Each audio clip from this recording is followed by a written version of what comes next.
We have a voicemail number. That number is 2192 David P. Here is a question from a viewer about something former Fox News host Bill O'Reilly recently said.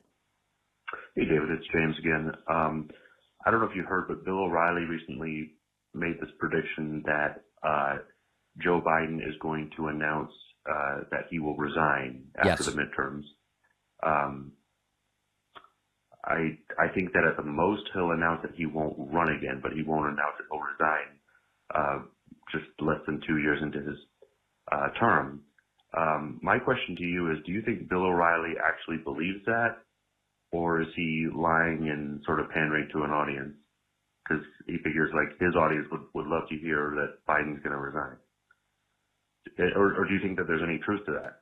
I certainly don't. Yeah. So listen, what the caller is referring to is that on News Nation, Bill O'Reilly showed up, and everything Bill O'Reilly says, he says very confidently. Bill O'Reilly said that sometime after the midterms, Joe Biden is going to announce, I'm resigning the presidency, and it's because of health reasons.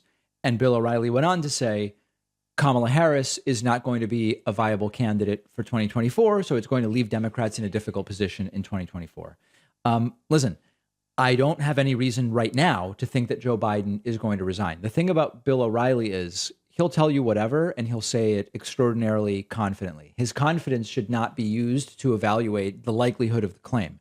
Is it conceivable that a president would resign? Yes. Sometimes presidents resign. Uncommon, but it can happen. It is a mechanism that exists.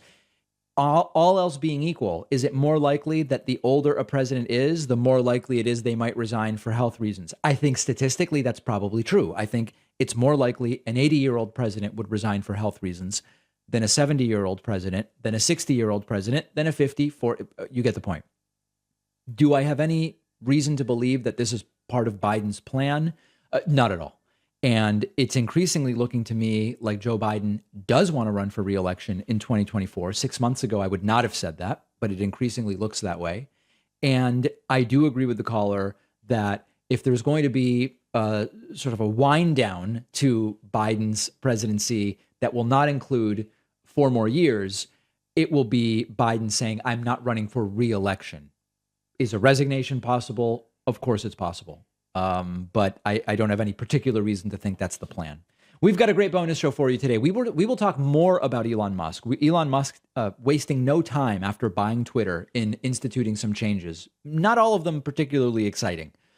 Secondly, men exonerated in the killing of Malcolm X are set to receive $36 million. It's an incredible case, which we will talk about. And we are going to talk about ballot measures up next Tuesday. It's election day next Tuesday. Can you believe it?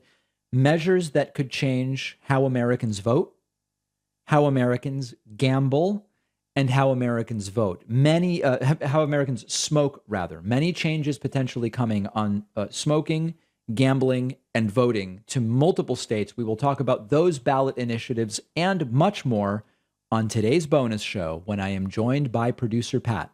Remember, to get instant access to the bonus show, you go to joinpacman.com and you sign up. There's a big red sign up button. It's easy. It's quick. I believe the normal prices for membership are so reasonable, but I understand sometimes a discount is appealing. You can use the coupon code BIGVOTING22 to get yourself that discount. And remember, if you watch us on YouTube and you're not subscribed, help us get to 2 million subscribers. It's free. Hit that subscribe button. I will see you on the bonus show, or otherwise we will be back tomorrow with our 1 week out from the midterms program.